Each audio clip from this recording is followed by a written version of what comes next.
Research flat Earth. Oh. A reading from the book.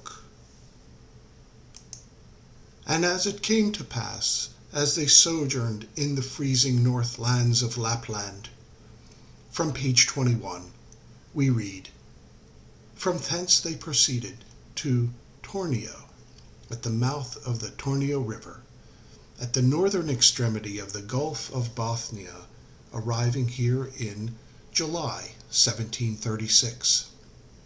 A reconnaissance showed them that their proposed plan was not feasible. The islands could not be utilized as they possessed no height. From inquiry and investigation, they found that the river Tornio ran almost due south, and that the mountains on either side might afford a scheme of triangulation.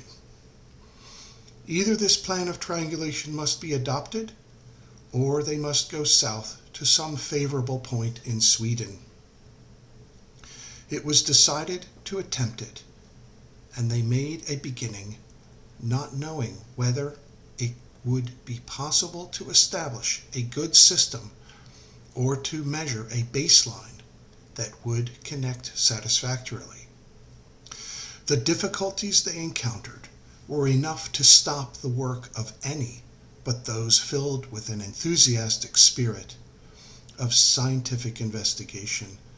For the conveniences they had none, camping on the mountains affording poor lodging and poor fare.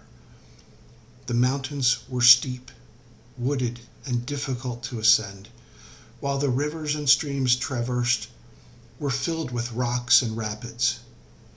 Prevailing fogs delayed them sometimes for a week, and the flies or gnats, which appeared in swarms, formed such an intolerable pest that the only way to be free from them was to sit in a thick smudge of smoke or cover one's face and hands with pitch.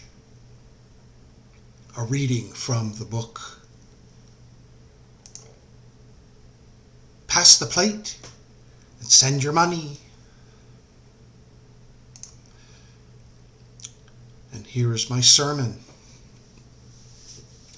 As I read about the hardships they suffered through, I compare my career experiences of sloshing through miles of swamps, cutting miles of line through woods, covered by ticks and chiggers, being swarmed by greenhead flies and mosquitoes, encountering rattlesnakes, getting stung by bees, cut by briars and thorns, catching poison ivy, often, every year, enduring heat, cold, rain, and snow. But I still don't think I've been through anything close to what they suffered through. I got to go home every day, eat a nice meal, shower, sleep in my bed. We owe them nothing, seriously nothing we enjoy today would be here without the work of the dedicated surveyors that have gone before us. And since then, up to now, we are part of the tradition of the profession responsible for all of the topographic maps, laying out transportation routes of rails and roads, engineering transmission lines of gas, oil, and electricity, staking all kinds of buildings and infrastructure construction, down to the precise alignment of machine tooling used in manufacturing and industry. Yes, thank surveyors. And here is the triangulation map depicting the triangulation that was performed across the English Channel, connecting the observatory in Greenwich with the observatory in Paris. This is found on page 56 in the book in 1783. Now here's another book you can look at, which just focuses entirely on the expeditions to Lapland and Peru. From Plane to Spheroid. Here's some pictures from the book showing the triangulation and the observations. Here's some more triangulation. Now here's something we haven't talked about much at all, and that is the distances. I've talked a lot about theodolites and angle measurement, zenith angle measurement, but we do have to measure the distances as well. Otherwise, we'll never know how far away things are. We won't be able to compute the distances of the triangulation without measuring a baseline. And the baselines are very, very hard to measure using these wooden bars placed end to end. It would take a very, very long time to measure lengths of just several miles. We'll talk about that more later. Oh, I should mention, these lengths were always reduced to sea level. Bonus points for anyone that can figure out what that even means. Taking the lengths measured at ground at various elevations and reducing them to sea level. Why? What does that mean? Think about it. Here we have a picture of the triangulation in Lapland.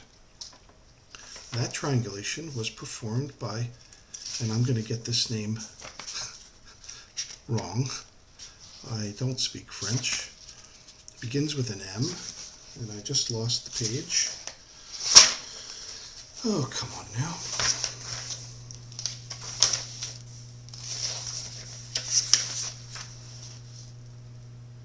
Here we go. Maupertuis. Maupertuis. Maupertuis. Best I could do. But of course, all of this is just a little bit too Masonic-y for Jeran and his followers. All right. What about other cultures? We've been very Europe-centric throughout this study. Why don't we look at what other cultures were doing in the world? What about India? India kind of gets ignored. If you do some research, you'll find out that there are ancient texts going back many, many thousands of years stemming from India. Ancient Indian astronomy, you can look up these papers and expose yourself to a whole new thing, a whole new course of investigation. Astronomy and its roles in the Vedic culture. I was able to find these quite easily, and I started reading through them. I can't claim to be an expert, but what I did notice is that they were able to observe for latitude and made maps. And you'll find out that they knew that the Earth was round. So I leave that to you flat earthers who do your research. Go ahead and research this. So I'm coming to the end of this video. You will notice that I made a video recently, just a live stream of me preparing maps for Jeran's next Geodesy lesson. And I noticed that he left a comment there. He wanted to Skype. That was 2 days ago. Today is Thursday, the 8th. I answered him. I said, why do you want to Skype with me? So you can record me and loop my, take me out of context and loop it for your next video? Well, I had hoped maybe we would do a live hangout tonight, but he never did answer me. So I'm just taking my time preparing his next lesson. Hopefully that'll be done, maybe by this weekend. And I think that's my last slide. No, maybe I have one more slide. Yeah, there's a shot of what I have prepared so far, georeferencing these maps from California, triangulation diagrams. There's San Francisco, and I will be going into the curvature that exists from San Francisco to San Diego using his example from his video. And I think that's where I'll end this video tonight. This has been fun. Take care, everybody, and talk to you soon. Bye.